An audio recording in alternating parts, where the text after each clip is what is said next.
Hi, my name is Ian Manuel, and I'd like to introduce you to my forthcoming memoir, set to be released May 4th, My Time Will Come. I'd like to start off with a short poem by the same title, and it says, I promise you, the brunt of my oppression has a purpose, and this same person that you persecute will one day be worshipped. Though I stand before you bare-chested and shirtless, with my soul and emotions naked, just wanting to be nurtured.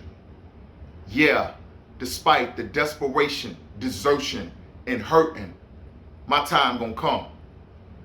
Though I compose this poem not knowing if I'll ever be able to perform it in an auditorium, I do it with the faith of a poet that believes he was born to do it, like an acorn caught up in a storm, flung from the branch where it was born. You can only hold me back for so long. My time gonna come. Despite the difficulties and disappointments, my determination remains undaunted. Though the waters of my tomorrows are deep and uncharted, the buoyance of my character will float unwavering towards them, like a song written yet unrecorded. My time gonna come. Though you wrapped me in chains and sprayed me with chemical flames and did all of the things you did that add to my pain, my circumstances will change. I believe this with the depths of my being, that as long as this world continues to spin, it cannot end until it's been enjoyed by Ian. Remember this day, because things won't always be this way. My time gonna come. My time gonna come against all conceivable odds. My time gonna come. Thank you. So now I'd like to start off by reading a chapter about my grandma Linda. And I wrote her a poem called Linda's Love, and I want to share it with you. Straight from my book, My Time Will Come. I want a woman that can hold me like the little boy I am, the one incarcerated as a kid and forced to be a man. A lady that will cradle me, arms around my head, as I cry for the little boy the world just left for dead. I want to be loved for who I am, particularly the darkness of my skin, because I've been abused and ridiculed for something I had no choice in being. I want a woman to be that something I haven't had since Grandma Linda, to be my partner and my pillow, a place I can just surrender. Someone who treats me special, like Grandma did when I was a kid. Someone I can trust, take off the mask, relax, and just be Ian.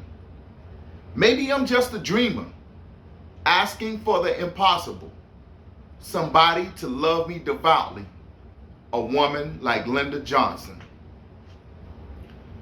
Grandma Linda lived across the street from St. Peterclaver Elementary School.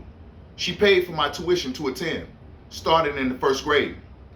And for the next 2.5 years, sat on her front porch each day, watching me like a hawk through the schoolyard's fence when I was at recess. St. Peterclaver School was established in 1893 to serve children of the black community. It was soon destroyed by fire. The notice tacked on an oak tree in front of the ruins read, "The late fire on these grounds was not caused by any ill feeling toward Catholic Church, but because the citizens do not propose to submit to a Negro school in the midst of the white and retired residents portion of the city."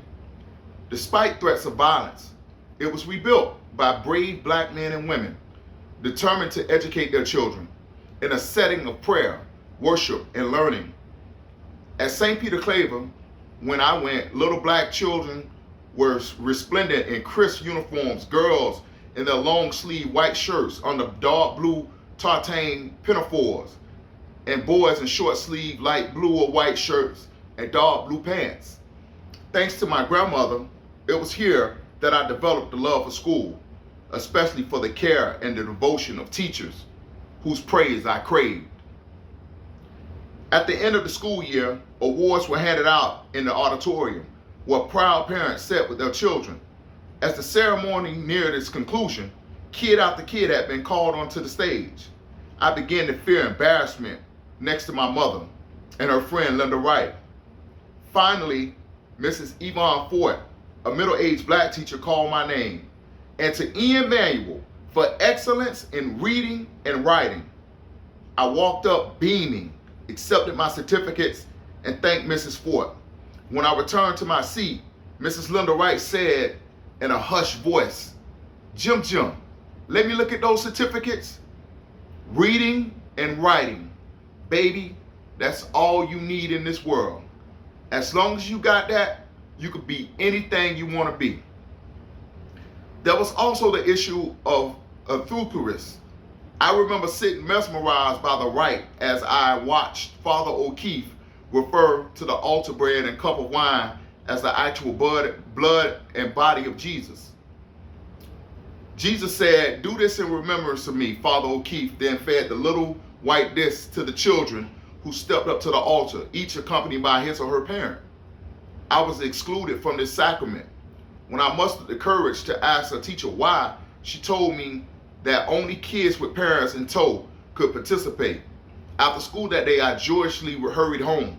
Mama, listen, I need you to come to my school's church with me next week. For what? Well, they gave kids this thing to eat today, and I asked why I couldn't get none, and they said my parents had to be there. Boy, I ain't going down there for that shit. That ain't nothing but some damn bread.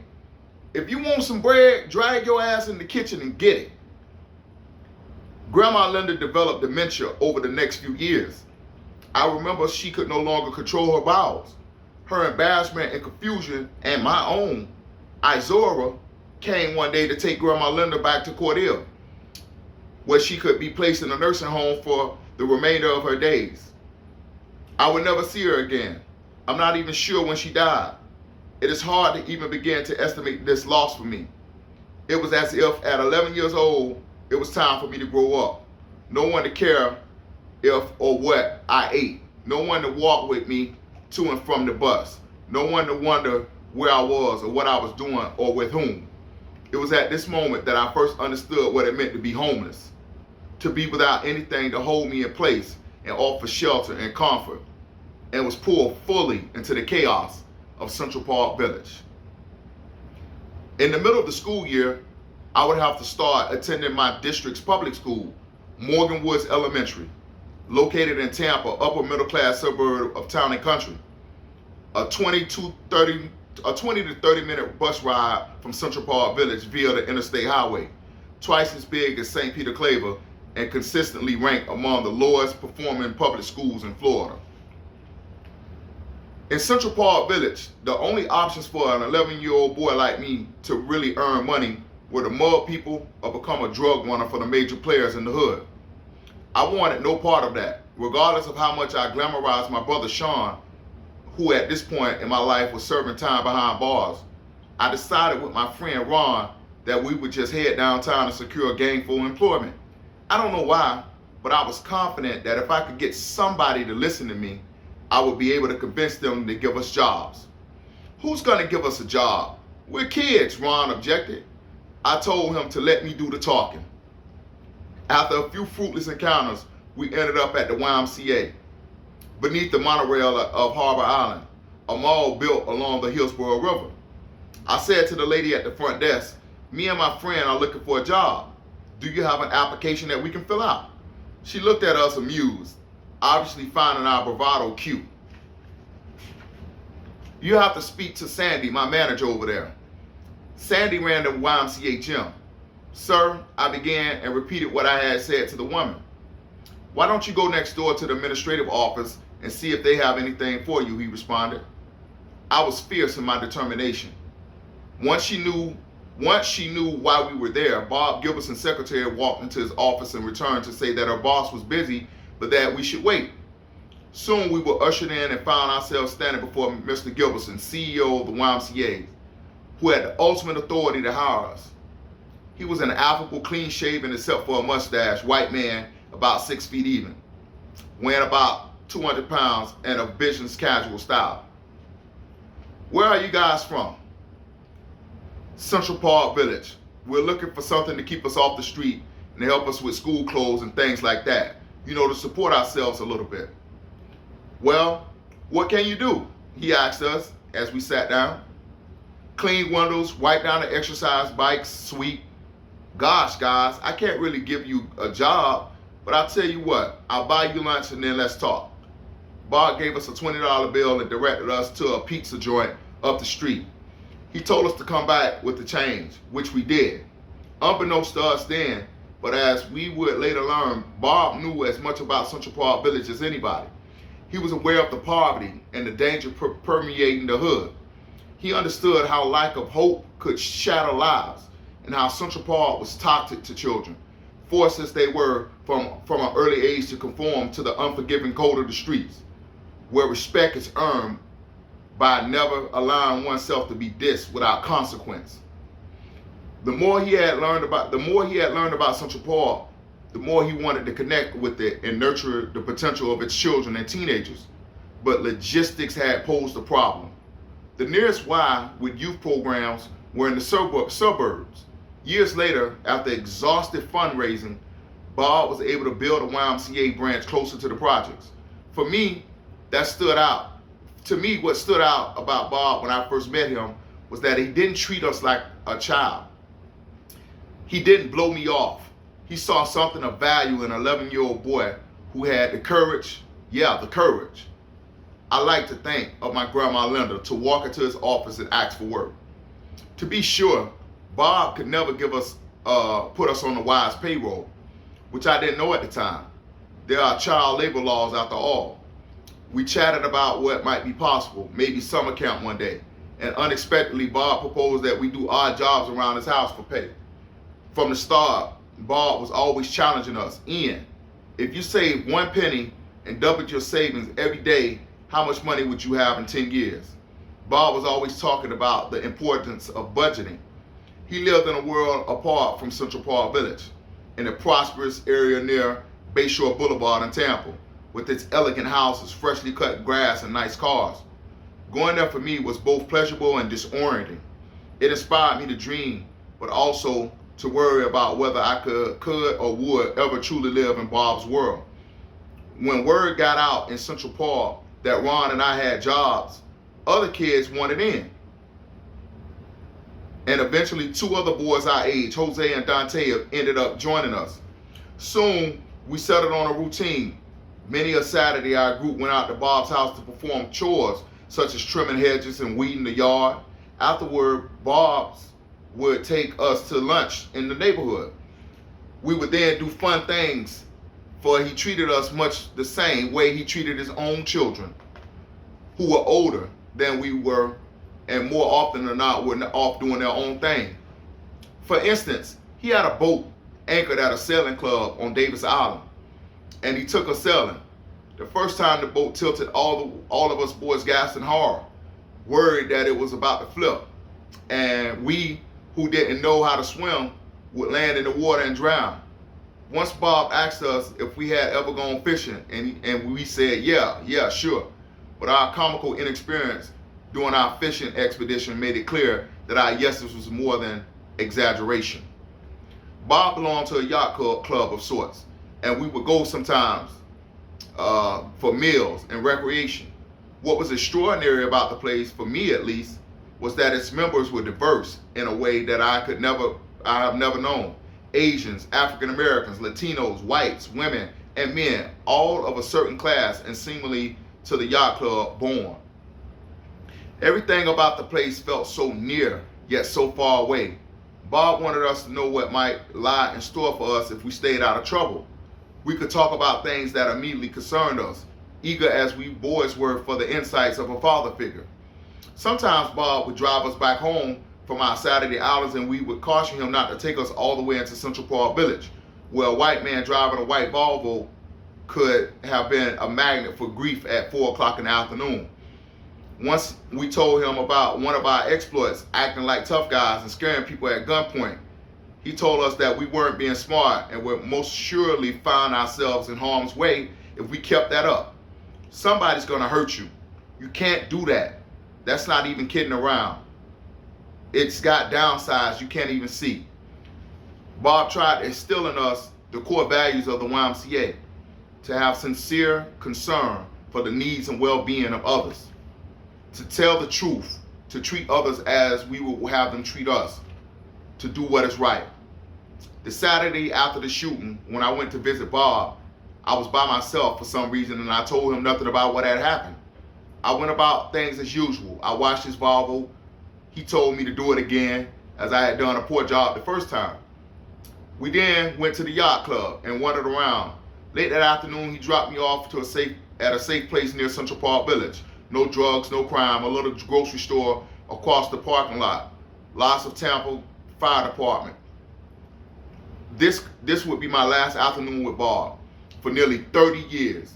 The whole time I felt the weight of what I had done, the shame of my betrayal, of all that Bob had tried to offer me. The year Grandma Linda left for Georgia was also the year my mother tested positive for HIV. I found it difficult to wrap my head around her living with an infection that most assuredly would one day claim her life. It was intolerable to imagine that I was going to be motherless, and I didn't know when. I knew the man she had got it from, Herbert.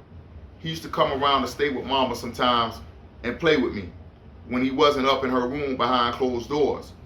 Years later, she would drive me in her gray Pinto to the cemetery. We would walk to his tombstone. She would kneel and put flowers on his graves and whisper things to him that I couldn't make out. At Morgan Woods Elementary, I was in Mrs. Ken's 3rd grade class. I found it now impossible for me to sit still. I was constantly fidgeting at my desk. Unbidden, I would blurt answers out. Often when assigned a reading or a writing exercise, I would finish way ahead of everyone else.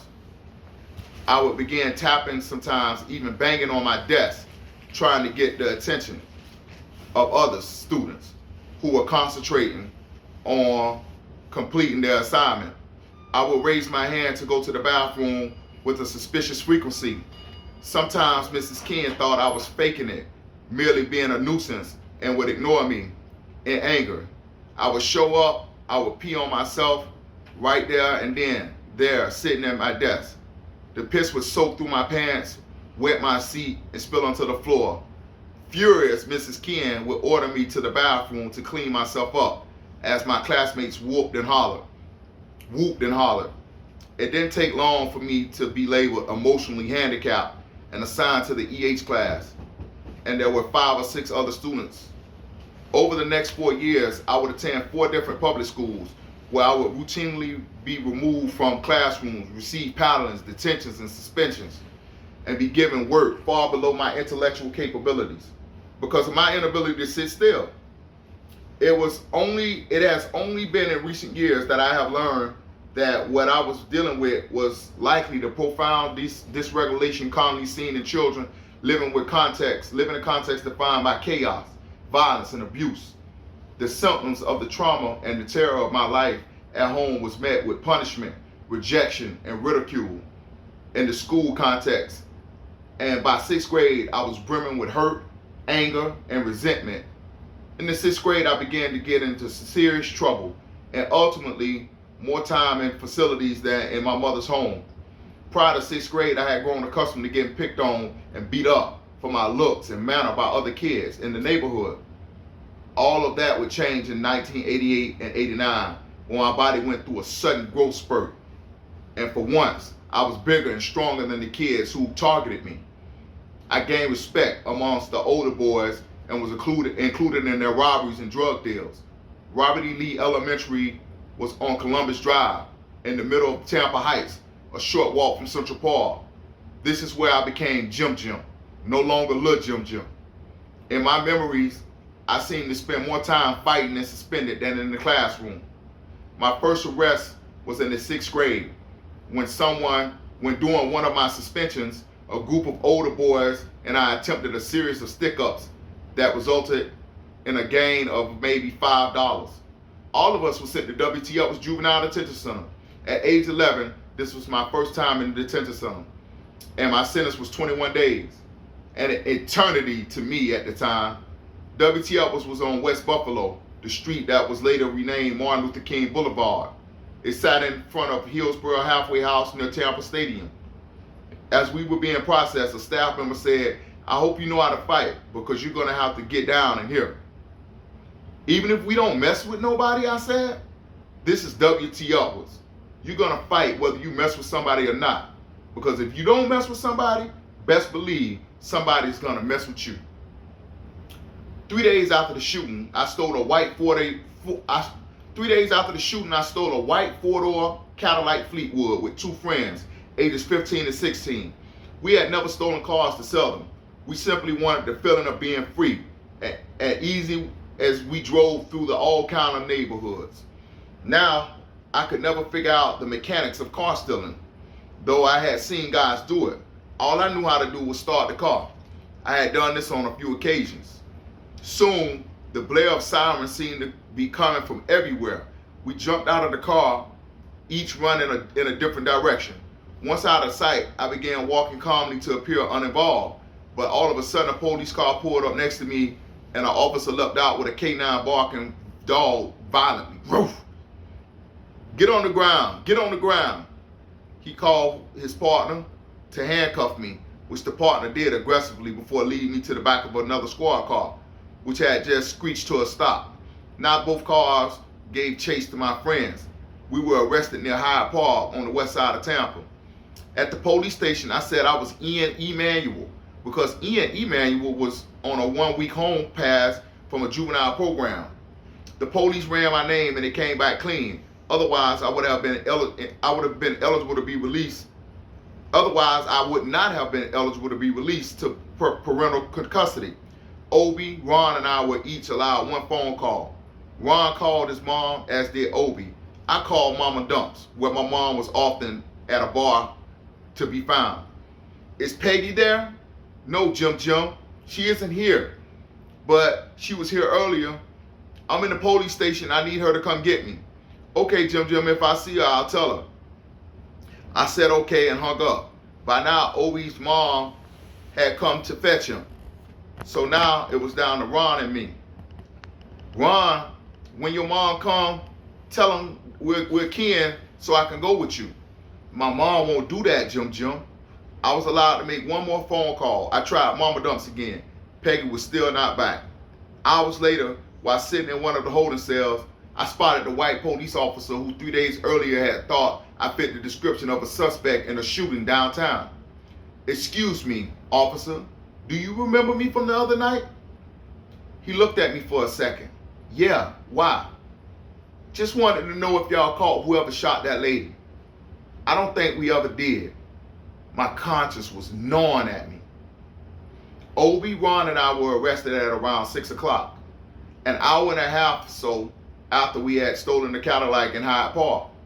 It was between 9 and 10 o'clock when I found myself handcuffed in the back of the squad car, shooting the breeze with a police officer on our way to WTF, 20 minutes away, where I would be held until my mom could be found. Boy, what you doing stealing cars? What you doing with those other hoodlums? I grew up with those guys. We do this all the time.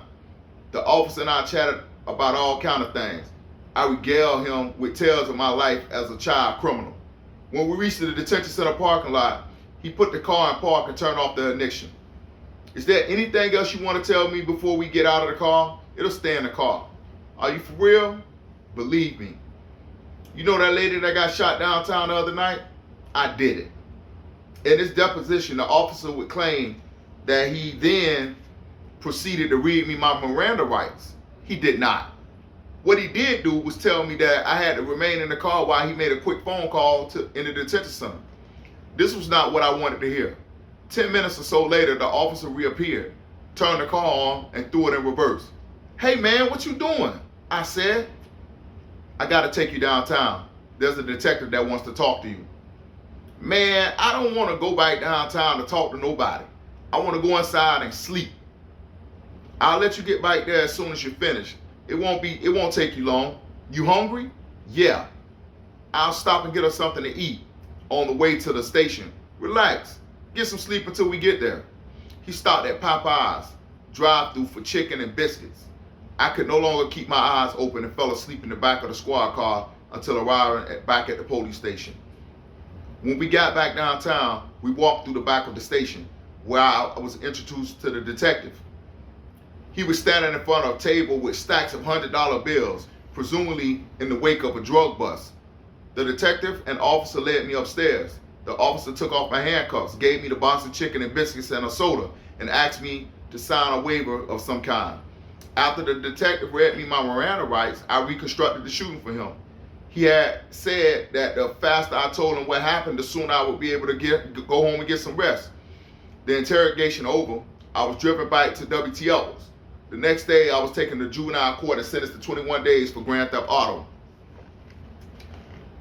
A couple of weeks went by, and I still wasn't charged with the shooting. I frequently stopped by open classification window in W.T. Edwards and asked Mrs. Matthews to check if I had any pending charges or holds.